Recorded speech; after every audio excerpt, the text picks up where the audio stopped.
Hello दोस्तों, ये है जवाहरलाल नेहरू विश्वविद्यालय एमए हिंदी प्रवेश परीक्षा का प्रश्न पत्र है जो कि 2019 का है। और जेएनयू का जो कंप्यूटर बेस्ड टेस्ट शुरू होता है वो 2019 से ही शुरू होता है।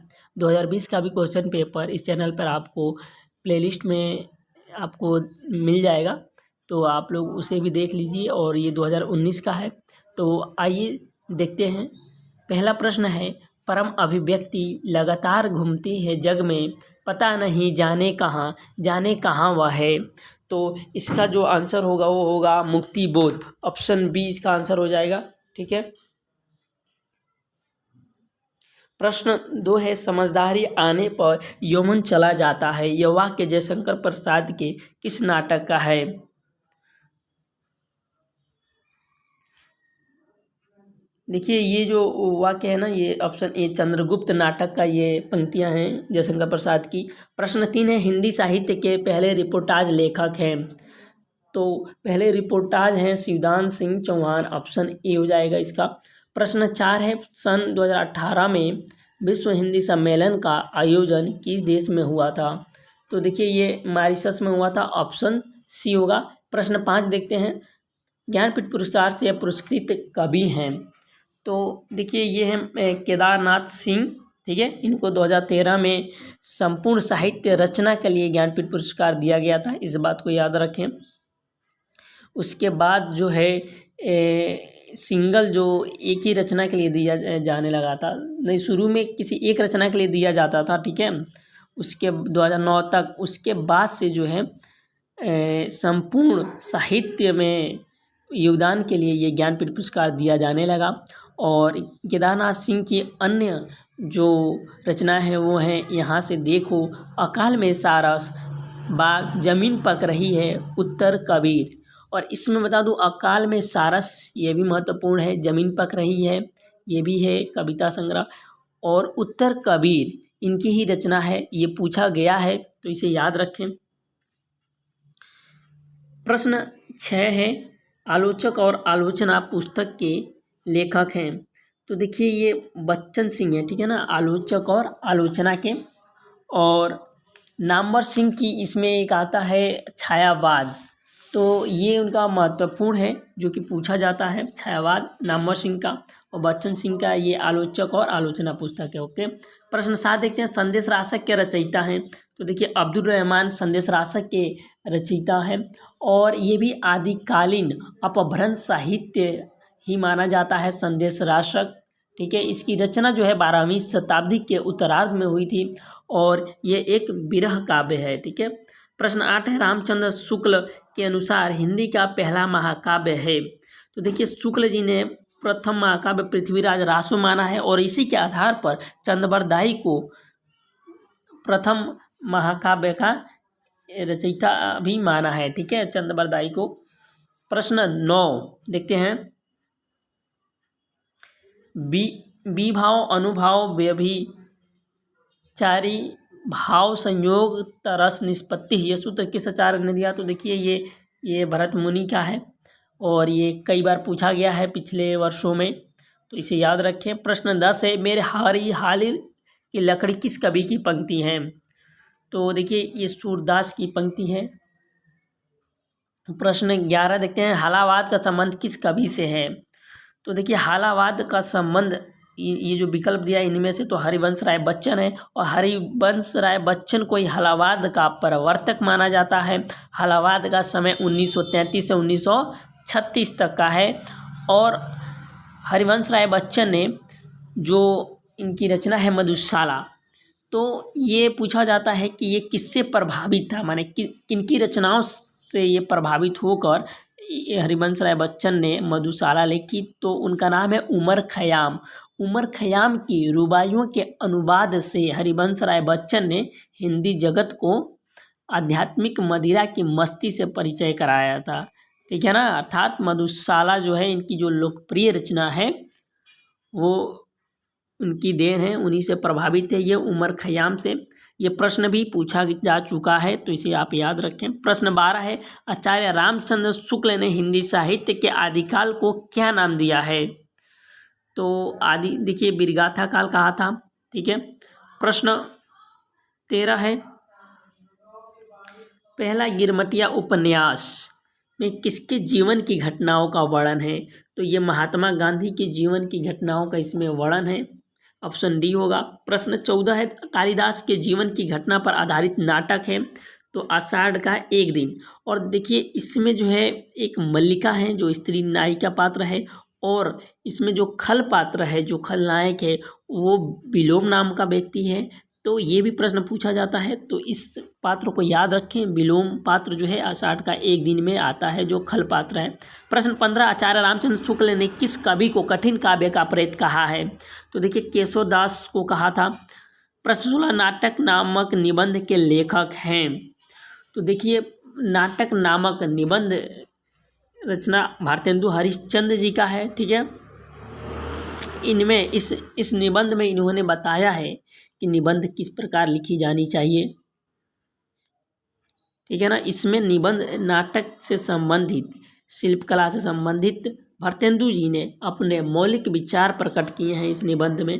प्रश्न 17 देखते हैं, आदिकाल को बीजवपन काल नाम किसने दिया है?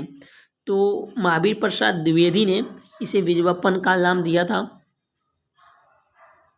अब प्रश्न 18 देखते हैं,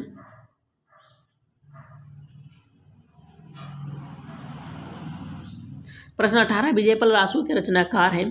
तो देखिए विजयपाल रासो के नल सिंह है। ठीक है, और बिसल देव रासो के नरपति नाला होंगे। ओके, नरपति नाला बिसल देव रासो के हैं और विजयपाल रासो के नल सिंह हैं, और जगनीक परमाल रासो के हैं। ठीक है, प्रश्न 19, भारतीय काव्यशास्त्र का इतिहास पुस्तक के लेखक हैं? तो देखिए भारतीय काव्यशास्त्र का इतिहास नामक पुस्तक है विश्वम्बर नाथ उपाध्याय, ऑप्शन ए। प्रश्न 20, मानस का हंस उपन्यास हिंदी के किस कवि के बारे में है? तो मानस का हंस जो है तुलसीदास, ये मानस का हंस अमृतलाल नागर इसके रचनाकार हैं। ये उपन्यास है तुलसीदास के जीवन पर आधारित। प्रश्न 21 है, देव और बिहारी विवाद में भाग लेने वाले आलोचक हैं? तो देखिए ये कृष्ण बिहारी मिश्र हैं। चित्रलेखा, प्रश्न 22 देखते हैं, चित्रलेखा उपन्यास के रचनाकार हैं?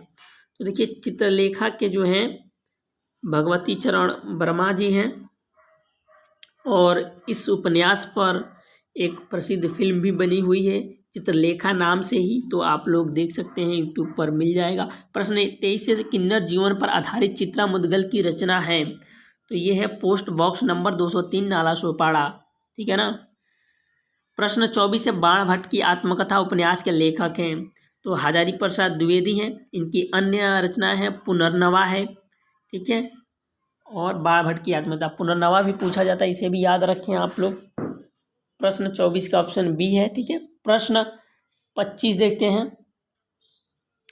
प्रश्न 25, चंदा मामा के संपादक थे? तो देखिए ये बालशौरी रेड्डी हैं, ऑप्शन ए। प्रश्न 26, बिंदा महाराज कहानी के रचनाकार हैं?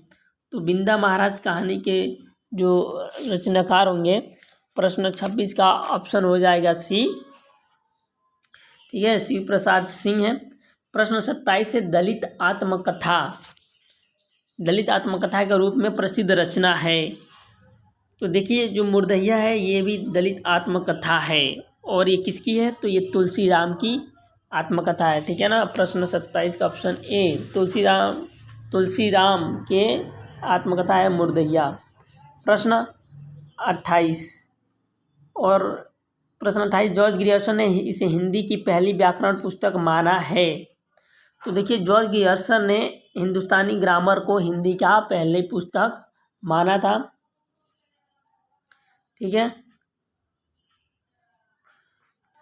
और इसमें देखिए प्रश्न 27 जो है दलित आत्मकथा में मैं बताना चाहूँगा कि इसमें एक और प्रश्न पूछा जाता है कि प्रथम महिला दलित आत्मकथा कौन सी है और इसके रचनाकार कौन हैं?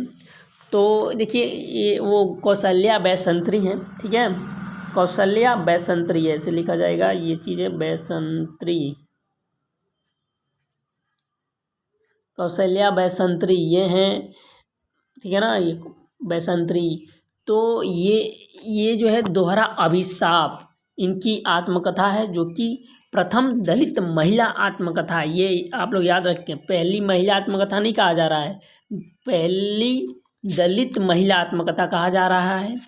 और पहली महिला आत्मकथा पूछे तो ये हो जाएगा मेरी जीवन यात्रा, ठीक है ना। उस आत्मकथा का नाम है मेरी जीवन यात्रा, जो कि 1956 में आई थी। और ये किसकी थी, तो ये थी जानकी देवी बजाज। जानकी देवी बजाज की आत्मकथा है मेरी जीवन यात्रा, ठीक है।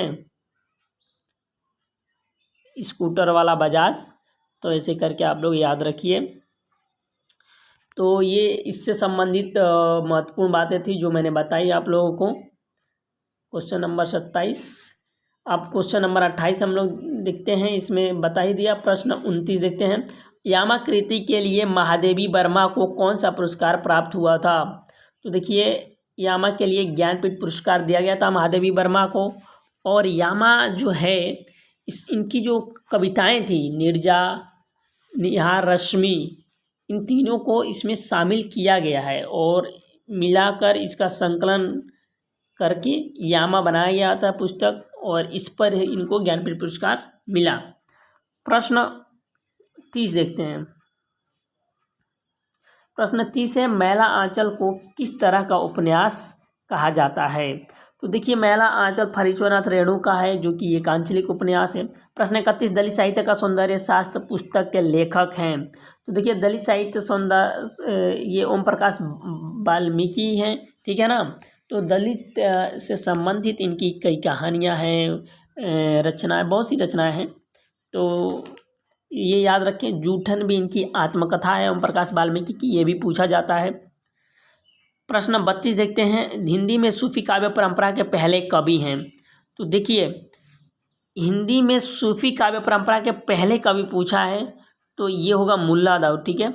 और यदि आप लोगों से पूछ दिया जाए कि रामचंद्र शुक्ल ने किसे माना है, तब आप क्या बताएंगे, तब आप कुतुबन बताएंगे, ठीक है। अगर पूछ दे कि रामचंद्र शुक्ल के अनुसार, तो तब इसका आंसर हो जाएगा कुतुबन। अब प्रश्न 32 ऑप्शन डी है, ओके। प्रश्न 33 देखते हैं, गोरी सोवे सेज पर मुख पर डारे केस किसने कहा था।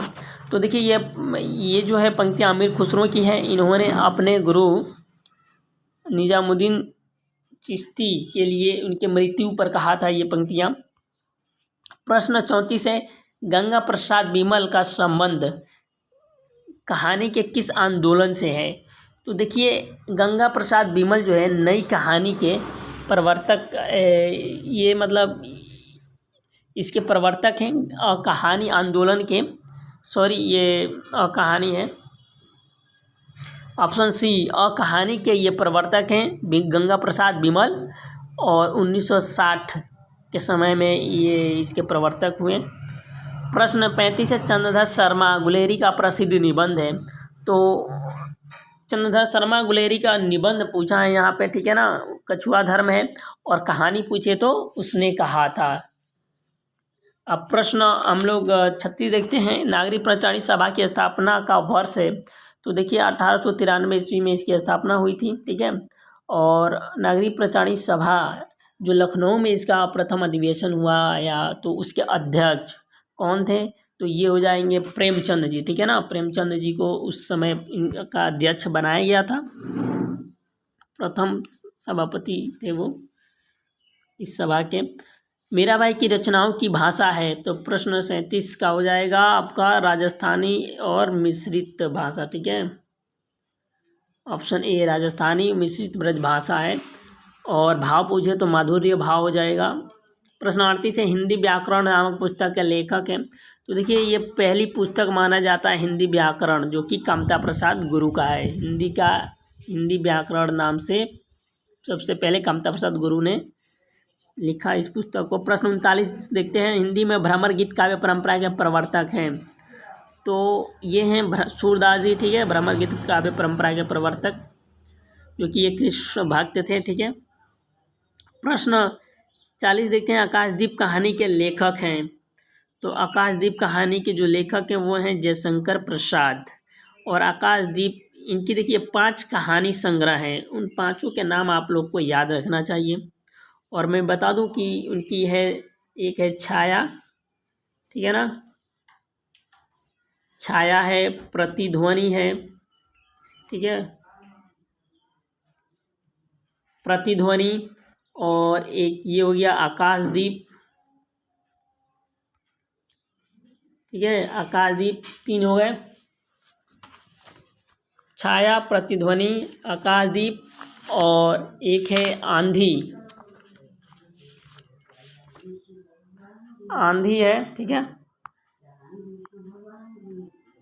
छाया, प्रतिध्वनि, आंधी, आकाशदीप, और एक है इनका इंद्रजाल, ठीक है ना। और इंद्रजाल में ही इनकी गुंडा जो कहानी है वो सम्मिलित है। ये प्रश्न पूछा गया, इसे याद रखें, इंद्रजाल, इंद्रजाल में ही गुंडा कहानी इनकी सम्मिलित है, ठीक है। तो अब नेक्स्ट प्रश्न देखते हैं। प्रश्न 41, सूरदास को किस रस का सम्राट माना जाता है? तो सूरदास को वात्सल्य रस का सम्राट माना जाता है, ठीक है।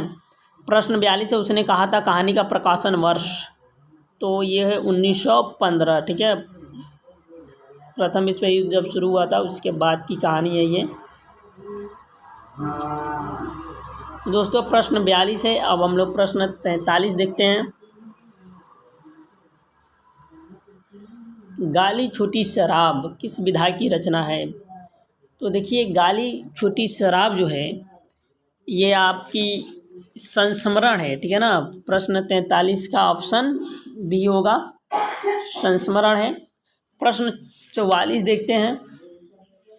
प्रश्न 44 है, सूरदास की रचना का नाम है? तो देखिए सूरसागर जो है इनकी रचना है, सूरसागर, प्रश्न 44 का बी। प्रश्न 45 है, पैमचर्यु के रचनाकार? पैमचर्यु के रचनाकार है स्वयंभू, ऑप्शन सी। प्रश्न 46, जेना मित्र दुख हुई दुखारे किस ग्रंथ की पंक्ति है? तो ये जो पंक्ति है प्रश्न 46 का आपका ऑप्शन हो जाएगा सी, ठीक है, रामचरितमानस। जेना मित्र दुख हुई दुखारी किस ग्रंथ की पंक्ति है? तो रामचरित मानस की ये पंक्ति है। प्रश्न 47 से, तुलसी का संपूर्ण काव्य समन्वय की विराट चेष्टा है, यह वाक्य किसने लिखा है? तो देखिए यह वाक्य लिखा है, तुलसी का संपूर्ण काव्य समन्वय की विराट चेष्टा है। प्रश्न 47 का डी है, आचार्य प्रसाद द्विवेदी जो हैं इन्होंने अपनी आलोचना में ये पंक्तियां लिखी हैं। प्रश्न 48 होगा, आचार्य रामचंद्र शुक्ल के अनुसार भक्ति काल की समय सीमा है?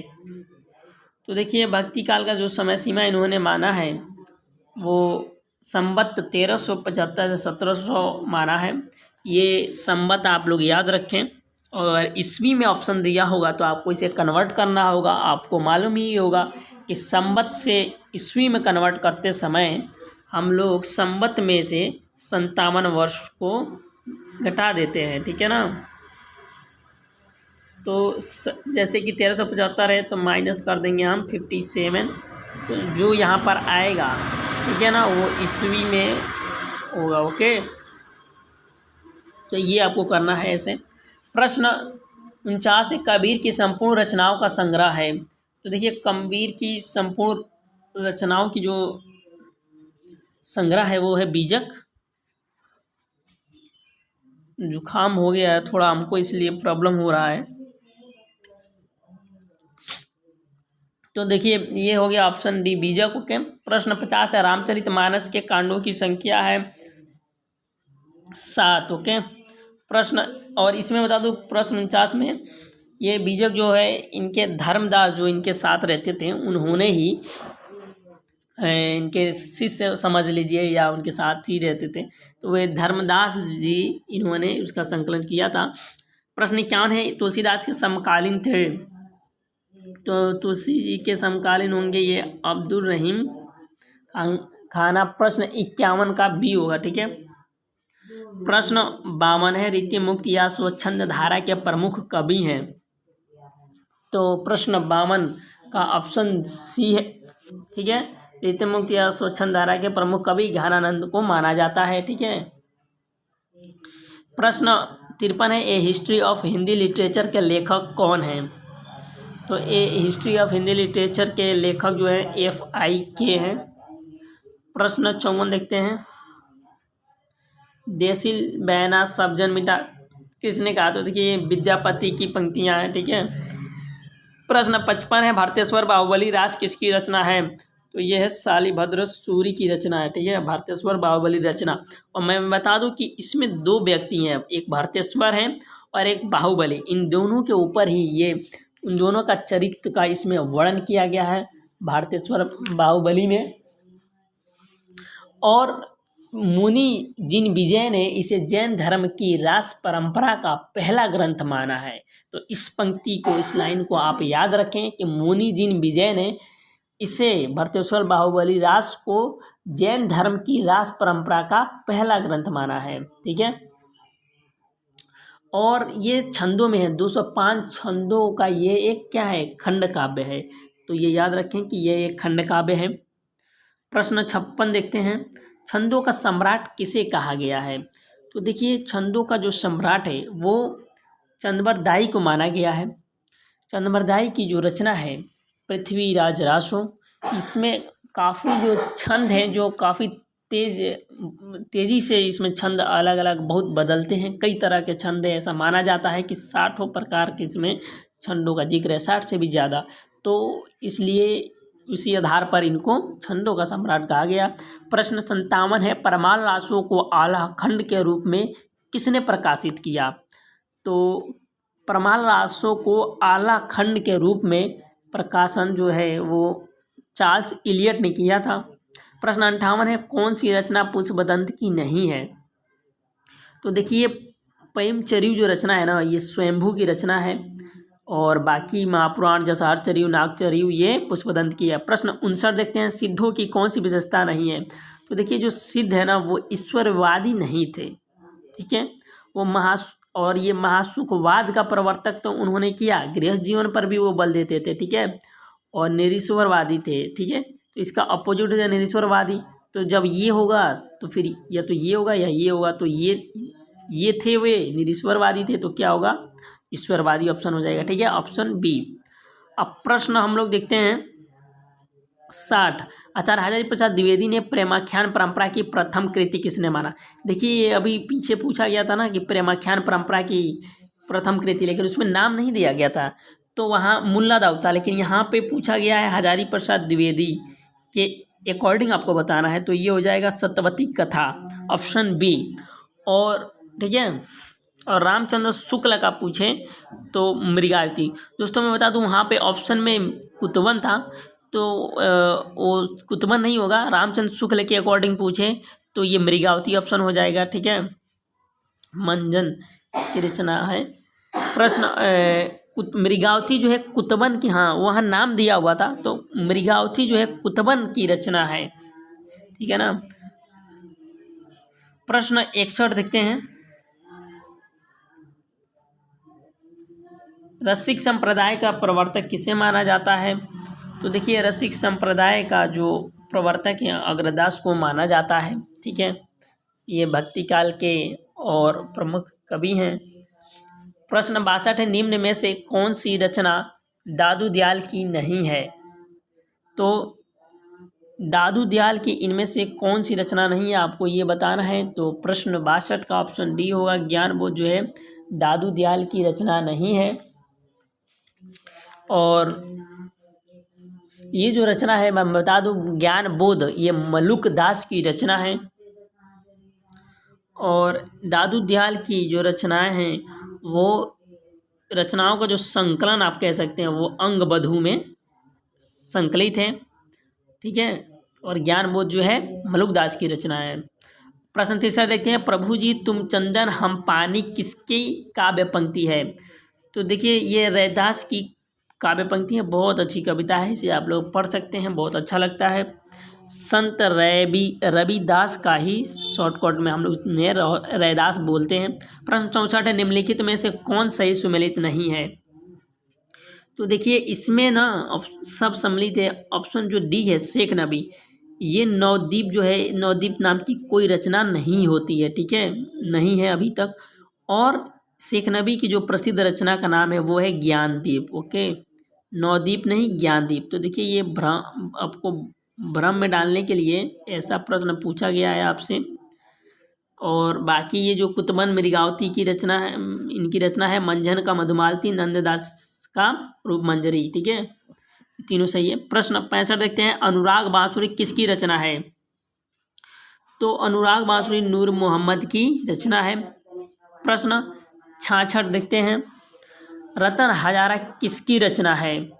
तो देखिए जो रतन हजारा है वो है रसनिधि की रचना, और ये दोहों में है, और ये बहुत ही इनकी महत्वपूर्ण ग्रंथ है, इसे आप लोग याद रखें। तो रतन हजारा का ये ऑप्शन, प्रश्न 66 का ऑप्शन सी होगा। प्रश्न 67 देखते हैं, निम्न में से कौन सी रचना चिंतामणि की नहीं है? तो निम्न में से कौन सी रचना चिंतामणि की नहीं है? तो ये है, एक मिनट इसको हटा लेता हूँ। हाँ, तो देखिए कवि कुल्प कल्पतरु जो है चिंतामणि की रचना नहीं है, और इसका मैं विश्लेषण कर देता हूँ पूरा अच्छे से। रस रहस्य जो ऑप्शन ए है ना, रस रहस्य, इसके जो रचनाकार हैं वो हैं कुलपति मिश्र। रस विलास के रचनाकार हैं देव। श्रृंगार मंजरी के हैं केशव दास। ठीक है ना, श्रृंगार मंजरी केशव दास की, ये याद रखिए। रस मंजरी और श्रृंगार मंजरी ये दोनों रचना केशव दास की है। और कवि कुल्प कल्पतरु ये चिंतामणि की रचना है, जो कि 1707 संवत 1707 में इसकी रचना हुई थी। ठीक है, कवि कल्पतरु की। तो प्रश्न 67 का ऑप्शन डी। प्रश्न 68 देखते हैं, जाति न पूछो साधु की पूछ लीजिए ज्ञान, यह किसकी काव्य पंक्ति है? तो ये है कबीर की। ठीक है, कबीर ने अपने दोहों में कहा था। प्रश्न 69 देखते हैं, बिरह बारिश किसकी रचना है? तो देखिए बिरह बारिश जो है बोधा की रचना है, और इश्कनामा भी बोधा की रचना है। ठीक है ना। तो प्रश्न 70, कौन सी रचना घनानंद की नहीं है? तो देखिए इश्कनामा जो है बोधा की रचना है, तो इसलिए घनानंद की रचना नहीं होगी। और घनानंद की सुजान सागर, देखिए सुजान सागर और इश्कलता ये तो आपको आसानी से मिल जाएगा, लेकिन कोक सागर ये रचना इनकी नहीं मिलती है। आप कहीं गूगल पे भी चेक करेंगे नहीं मिलेगी।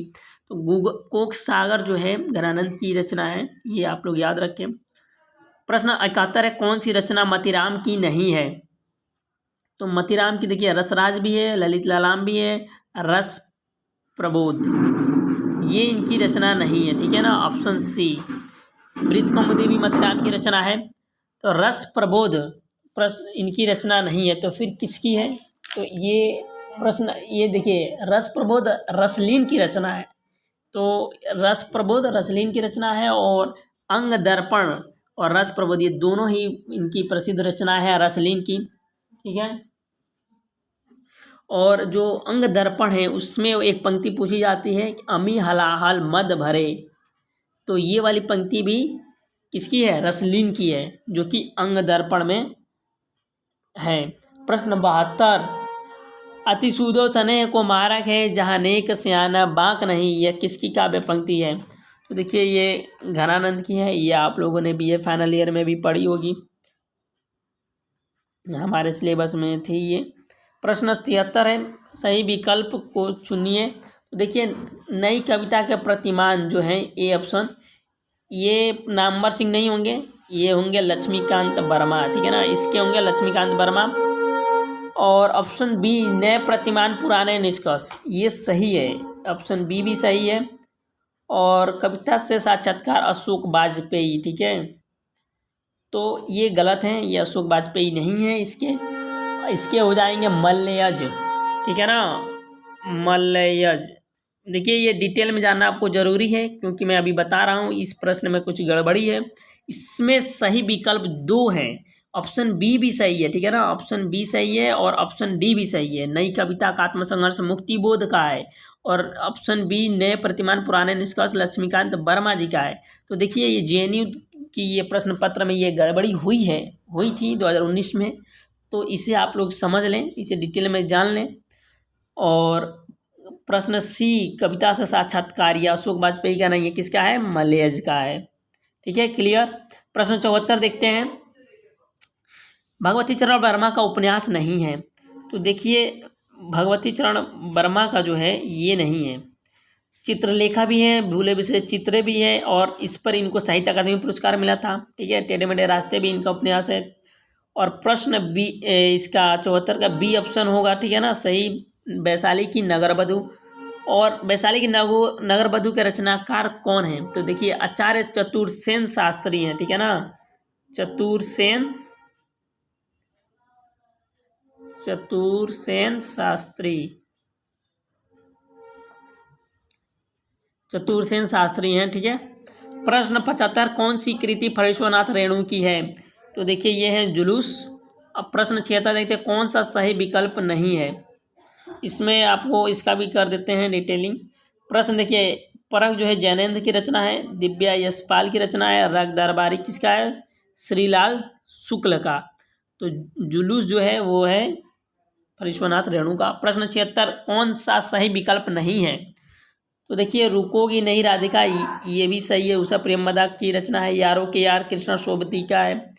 मुझे चांद चाहिए, देखिए ये गलत है, अरुण कमल का ये नहीं है।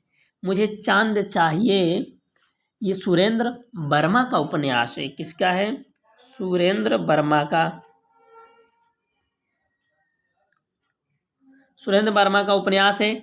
और ये भी सही है, अलका सरावगी का कली कथा बाया बाईपास इनकी रचना है। तो प्रश्न 76 का ऑप्शन हो जाएगा सी। प्रश्न 77 देखते हैं, रस सिद्धांत के प्रवर्तक कौन है? तो ये आपको मालूम ही है, आचार्य भरतमुनि है। प्रश्न 78 हिंदी की प्रथम दलित महिला आत्मकथार कौन है? देखिए हमने कहा ना, अभी बताया था, प्रश्न हिंदी के प्रथम दलित महिला आत्मकथार पूछा है, तो इसका जिक्र मैं कर चुका हूँ। ये कौशल्या बैसंत्री जी हैं। ठीक है, प्रथम महिला दलित महिला पूछे तो ये होगा, और प्रथम महिला आत्मकथाकार पूछे तो मेरी जीवन यात्रा नाम है। और ठीक है, उस आत्मकथा का क्या नाम है? मेरी जीवन यात्रा 1956 में आई थी। प्रश्न 79 देखते हैं, खड़ी बोली हिंदी का प्रथम महाकाव्य कौन सा है? तो खड़ी बोली का प्रथम महाकाव्य देखिए ये प्रिय प्रवास होगा, हरिऔध जी की ये है। ठीक है ना, अयोध्या सिंह उपाध्याय हरिऔध की ये रचना है, जो कि 1914 में आई थी। ठीक है, आप लोगों को कन्फ्यूजन होगा कि कमायनी भी हो सकता है, तो मैं बता दूं कमायनी जो है 1936 में आई थी। ठीक है, और 1914 में खड़ी बोली की रचना ये भी है प्रिय प्रवास, जो कि 17 सर्ग हैं इसमें। ठीक है, इसमें 17 सर्ग हैं, कमायनी में 15 सर्ग हैं। तो इसे भी याद रखें, ये ऐसा भी प्रश्न पूछ लिया जाता है। प्रश्न 80 है, हिंदी काव्य में सर्वप्रथम 12 मासा का वर्णन कहाँ मिलता है? तो देखिए 12 मासा का जो वर्णन है वो सर्वप्रथम अगर हम देखते हैं तो बिसलदेव राजशोक में हमें मिलता है। और ये पूछे कि प्रथम 12 मासा ग्रंथ कौन सा है, तो पद्मावत हो जाएगा। ठीक है ना, 12 मासा का होता है जिसमें 12 महीनों का वर्णन किया गया है। ठीक है, प्रश्न 81 देखते हैं, पूर्वी हिंदी की बोली नहीं है। तो देखिए इसमें जो है पूर्वी हिंदी की बोली कौन सी है ये पूछा है, तो अवधी हो जाएगा। अवधी, बघेली, छत्तीसगढ़ी, ये 3 हैं पूर्वी हिंदी की बोलियां। प्रश्न 82 जो है, उपन्यास नामक पत्रिका के संपादक कौन हैं? तो देखिए ये हैं किशोरी लाल गोस्वामी उपन्यास के। ठीक है, प्रश्न 83 कौन सा युग्म असंगत है?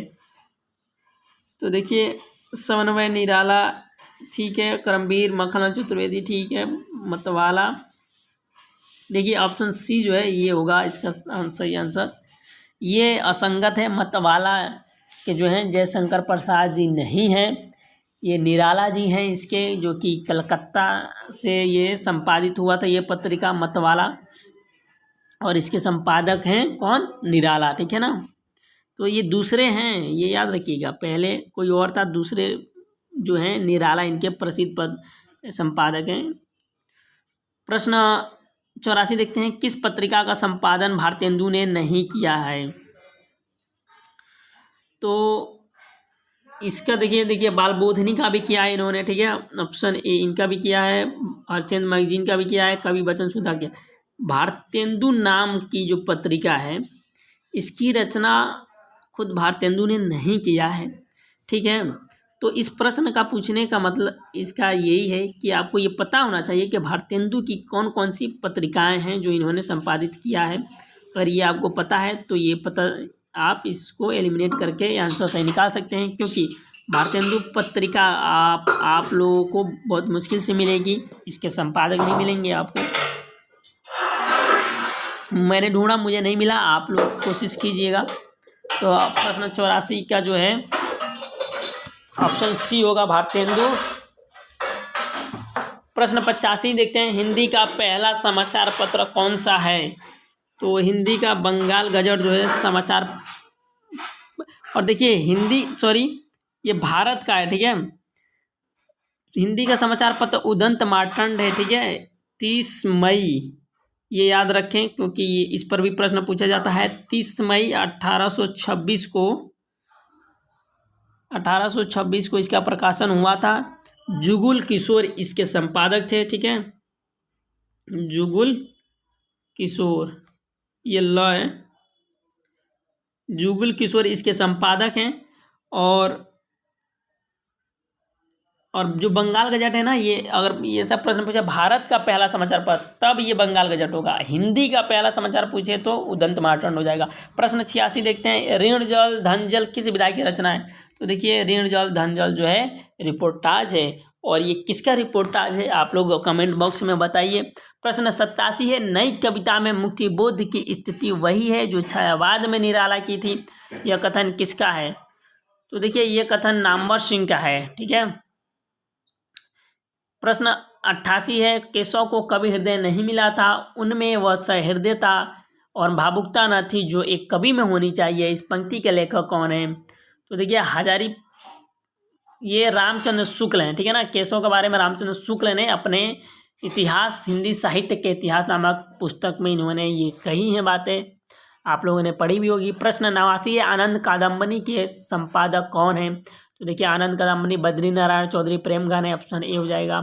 प्रश्न 90, यशपाल को किस उपन्यास पर साहित्य अकादमी पुरस्कार मिला था? तो यशपाल को तेरी मेरी उसकी बात पर साहित्य अकादमी पुरस्कार मिला था, ऑप्शन सी। प्रश्न 91, खंजन नयन उपन्यास किस कवि के जीवन पर केंद्रित है? तो देखिए खंजन नयन जो है सूरदास के जीवन पर केंद्रित है। प्रश्न 92 है, चौगाने हस्ती का हिंदी अनुवाद कौन सा उपन्यास है? तो देखिए ये होगा इसका ऑप्शन बी, रंगभूमि। अब प्रश्न 93 देखते हैं हम लोग, हिंदी में जासूसी उपन्यास का जन्मदाता किसे माना जाता है? देखिए गोपाल राम गहमरी को जासूसी उपन्यास का प्रवर्तक या फिर जन्मदाता कह लें, गोपाल राम गहमरी को कहा जाता है, ठीक है। और इसमें देवकीनंदन खत्री की जो रचना है चंद्रकांता, ये पूछा जाता है, इसे आप लोग याद रखें। चंद्रकांता जो है इसके बारे में कहा जाता है, ये भी ऐसा प्रश्न पूछा जाता है कि कौन सा उपन्यास या कौन सी रचना है देवकीनंदन जिससे पढ़ने के लिए लोगों ने जो गैर भाषी हिंदी क्षेत्र के थे उन लोगों ने भी हिंदी भाषा सीखा। तो देवकीनंदन खत्री का जो जासूसी उपन्यास है चंद्रकांता, इसको पढ़ने के लिए बहुत से लोगों ने हिंदी सीखा था। प्रश्न 94, कौन सी कहानी भारत विभाजन पर आधारित नहीं है?